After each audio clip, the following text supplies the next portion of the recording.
ഇതുപോലൊരു മാങ്ങ അച്ചാർ കൂട്ടിയിട്ടുണ്ടോ? ചോറിൻ്റെ കൂടെയും അതുപോലെ തന്നെ ബിരിയാണിയുടെ കൂടെയും ബ്രേക്ക്ഫാസ്റ്റിൻ്റെ കൂടെയൊക്കെ കഴിക്കാൻ പറ്റുന്ന നല്ലൊരു അച്ചാറാണ് കേട്ടോ.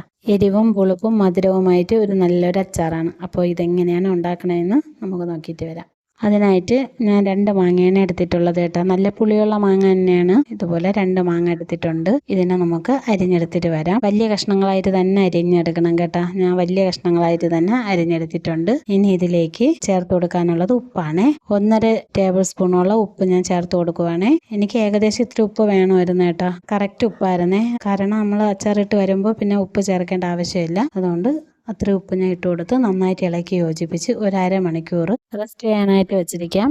ഉപ്പ് മാങ്ങയുടെ എല്ലാ ഭാഗത്തും പിടിച്ച് വരാനാണ്. അത് കഴിഞ്ഞിട്ട് നമുക്ക് അച്ചാറിടാനായിട്ട് എടുക്കാം. ഇനി അച്ചാറിന് ഈന്തപ്പഴം കൂടെ ആവശ്യമുണ്ട്. ഒരു 10 ഈന്തപ്പഴം എടുത്തിട്ടുണ്ട് കേട്ടോ. ഇതിൻ്റെ കുരുവൊക്കെ കളഞ്ഞിട്ട് ചെറുതായിട്ട് അരിഞ്ഞെടുക്കണം. അരിഞ്ഞെടുത്തുകൊണ്ട് വന്നിട്ടുണ്ട്. അപ്പോൾ നമുക്ക് അച്ചാറിടാൻ തുടങ്ങാം. മാങ്ങയും ഈന്തപ്പഴമൊക്കെ റെഡിയാക്കി ഇനി ഒരു ചീനിച്ചട്ടി അടുപ്പി വെച്ച് അതിലേക്ക് നല്ലെണ്ണയാണ് ഒഴിച്ചു കൊടുക്കാൻ പോണത് കേട്ടോ. ഇത്തിരി കൂടുതൽ നല്ലെണ്ണ വേണം കേട്ടോ. ഞാൻ ഒരു 50 ഗ്രാമോളം നല്ലെണ്ണ എടുത്തിട്ടുണ്ട്. അതിലേക്ക് കടുകിട്ട് പൊട്ടിച്ചു കൊടുക്കാം. കടുക് പൊട്ടിക്കഴിഞ്ഞാൽ അതിലേക്ക് വറ്റൽമുളകും കൂടി ഇട്ട് മൂപ്പിക്കണം. വറ്റൽമുളകും കൂടി ഇട്ട് കൊടുക്കുവാണേ. വറ്റൽമുളകൊന്ന് മൂത്ത് വരുമ്പോൾ അതിലേക്ക് ചെറുതായിട്ട് അരിഞ്ഞ ഇഞ്ചിയും വെളുത്തുള്ളിയും പച്ചമുളകും കൂടി ചേർത്ത് കൊടുക്കാമേ.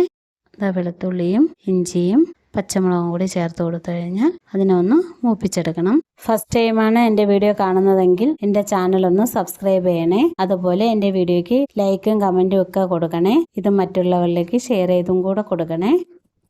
ഇഞ്ചിയും വെളുത്തുള്ളിയുടെയൊക്കെ നിറം മാറി വന്നിട്ടുണ്ട്. ഇനി അതിലേക്ക് മുളക് പൊടിയാണ് ചേർത്ത് കൊടുക്കാൻ പോണത്. 2 ടേബിൾ സ്പൂണോളം കാശ്മീരി മുളക് പൊടിയും 1 ടേബിൾ സ്പൂണോളം സാധാരണ മുളക് പൊടിയാണ് ചേർത്ത് കൊടുത്തിട്ടുള്ളത്. മുളക് പൊടിയൊക്കെ കരിഞ്ഞു പോകാതെ ഒന്ന് മൂപ്പിച്ചെടുക്കണം. മുളക് പൊടി ചേർത്ത് കഴിഞ്ഞാൽ അതിലേക്ക് ഒരു നുള്ള് മഞ്ഞൾപ്പൊടിയും കൂടി ചേർത്ത് കൊടുക്കണേ. ഒരു നുള്ള് ചേർത്ത് കൊടുത്താൽ മതി കേട്ടോ. ഒരു നുള്ള്. പൊടികളൊന്നും കരിഞ്ഞു പോകാതെ വേണം മൂപ്പിച്ചെടുക്കാനായിട്ട്. കരിയാതെ മൂപ്പിച്ചെടുക്കാൻ ശ്രദ്ധിക്കണേ. ഇനി അതിലേക്ക് ഇതൊന്ന് മൂത്ത് കഴിഞ്ഞാൽ ഒരു മണം വരും. അതാണ് പരുവം. അപ്പോൾ ഇനി അതിലേക്ക് നമ്മൾ ഉപ്പൊക്കെ ഇട്ട് റെഡിയാക്കി വെച്ചിരുന്ന മാങ്ങ ഇല്ലേ, അതും കൂടി ചേർത്ത് കൊടുത്ത് മാങ്ങ ഒന്ന് ഇളക്കി യോജിപ്പിച്ചെടുക്കണം കേട്ടോ. നന്നായിട്ട് മുളക് പൊടിയൊക്കെ മാങ്ങയിൽ പിടിക്കണ രീതിക്ക് വേണം ഇളക്കിയെടുക്കാൻ.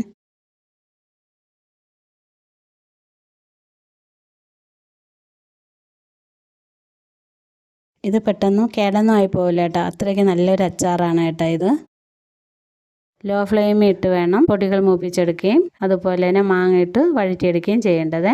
വഴറ്റിയെടുക്കണം എന്ന് പറഞ്ഞാൽ മാങ്ങ ഒരുപാട് വെന്തൊന്നും പോകരുത്. മാങ്ങയുടെ ചുറ്റിലും മുളക് പൊടി പിടിക്കത്തക്ക വിധം ഒന്ന് ഇളക്കിയെടുത്താൽ മാത്രം മതി കേട്ടോ. ഒരുപാട് വഴറ്റി അതിനെ വേവിക്കുകയൊന്നും വേണ്ട. മാങ്ങയിൽ നന്നായിട്ട് മുളക് പൊടി പിടിച്ച് വരണമെന്നേ ഉള്ളൂ കേട്ടോ. ഇനി അതിലേക്ക് നമ്മൾ അരിഞ്ഞു വെച്ചിരിക്കുന്ന ഈന്തപ്പഴമില്ലേ, ഈന്തപ്പഴം കൂടി ഇട്ട് കൊടുത്ത് നന്നായിട്ട് യോജിപ്പിച്ചെടുക്കണം. മാങ്ങയിൽ മുളക് പൊടി പിടിച്ച് വന്നതുപോലെ ഈന്തപ്പഴവും മാങ്ങയായിട്ട് യോജിച്ച് വരണം. ഈന്തപ്പഴം മാങ്ങയായിട്ട് ഒന്ന് ചേർന്ന് വന്നിട്ടുണ്ട്. ഇനി അതിലേക്ക് ചേർത്ത് കൊടുക്കാൻ പോണത് ശർക്കര പാനിയാണ് കേട്ടോ. ഒരു 100 ഗ്രാം ശർക്കര ഒരു 3 ടേബിൾ സ്പൂൺ വെള്ളത്തിൽ ഒന്ന് അലിയിച്ചെടുത്തതാണ്. 2 മാങ്ങയ്ക്ക് ഞാൻ 100 ഗ്രാം ശർക്കരയാണ് കേട്ടോ എടുത്തത്. നല്ല പുളിയുള്ള മാങ്ങ തന്നെ ആയിരുന്നു കേട്ടോ. നല്ല പുളിയുള്ള മാങ്ങയാണ് ഈ അച്ചാറിന് നല്ലത് കേട്ടോ. ശർക്കര പാനി നന്നായിട്ട് തിളച്ച് കുറുകി വരണം. അതാണ് ഇതിന്റെ പരുവം കേട്ടോ. മീഡിയം ഫ്ലെയിമിൽ ഇട്ട് വേണം തിളപ്പിക്കാനായിട്ട്. തിളച്ചുകൊണ്ടിരിക്കുമ്പോൾ ഇടയ്ക്കിടയ്ക്ക് ഇളക്കി കൊടുക്കണേ. എങ്കിലേ നമുക്ക് അതിന്റെ പരുവം അറിയാൻ പറ്റുള്ളൂ. ഒന്ന് കുറുകി വരണം. ഈ പാനി ചെറുതായിട്ടൊന്ന് കുറുകി വന്നാൽ മതിയേ. മാങ്ങ വെന്തൊന്നും പോകരുത്. ചെറുതായിട്ടൊന്ന് കുറുകി വരുമ്പോൾ നമുക്ക് അറിയാൻ പറ്റുമല്ലോ. ആ ഒരു പരുവമാണ് അച്ചാറിന് വേണ്ടത്. മാങ്ങ കുറുകി തുടങ്ങിയേട്ടാ. ഇനി അതിലേക്ക് നമ്മൾ കുറച്ച് കായപ്പൊടിയാണ് ചേർത്ത് കൊടുക്കാൻ പോണത്.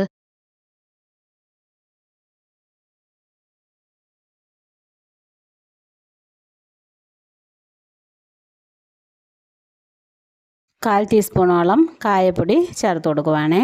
അതുപോലെ തന്നെ ഒരു 1/4 ടീസ്പൂണോളം ഉലുവാപ്പൊടിയും കൂടി ചേർത്ത് കൊടുക്കുവാണ്. ഇത് രണ്ടും ചേർത്ത് കൊടുത്ത് നന്നായിട്ട് ഇളക്കി യോജിപ്പിക്കണം.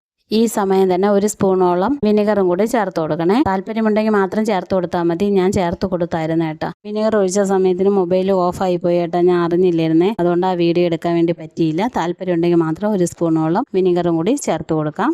മാങ്ങയും ഈന്തപ്പഴവും അതുപോലെ തന്നെ ശർക്കരയും കൂടെ ചേർത്ത നമ്മുടെ രുചിയൂറുന്ന മാങ്ങ അച്ചാർ റെഡി ആയിട്ടുണ്ട്. കുട്ടികൾക്കൊക്കെ ഇഷ്ടപ്പെടുന്ന നല്ലൊരു അച്ചാറാണ് കേട്ടോ. അവർക്ക് ഉച്ചയ്ക്ക് ചോറ് കൊടുത്തു വിടുമ്പോൾ അതിൻ്റെ കൂടെ ഈ അച്ചാറും കൂടി കൊടുത്തു വിട്ടാൽ അവർക്കൊരു പ്രത്യേക ഉത്സാഹം തന്നെയായിരിക്കും ചോറൊക്കെ കഴിക്കാൻ. അപ്പോൾ ഇതിനെ ശർക്കര മാങ്ങയെന്നോ ഈന്തപ്പഴ മാങ്ങയെന്നോ മാങ്ങ അച്ചാറെന്നോ എന്ത് വേണമെങ്കിലും വിളിക്കാൻ കേട്ടോ. അപ്പോൾ എല്ലാവരും ട്രൈ ചെയ്ത് നോക്കണേ. ഇനി അടുത്ത വീഡിയോയിൽ കാണുന്നത് വരെ എല്ലാവർക്കും എൻ്റെ നന്ദി. Thanks for watching. ബൈ.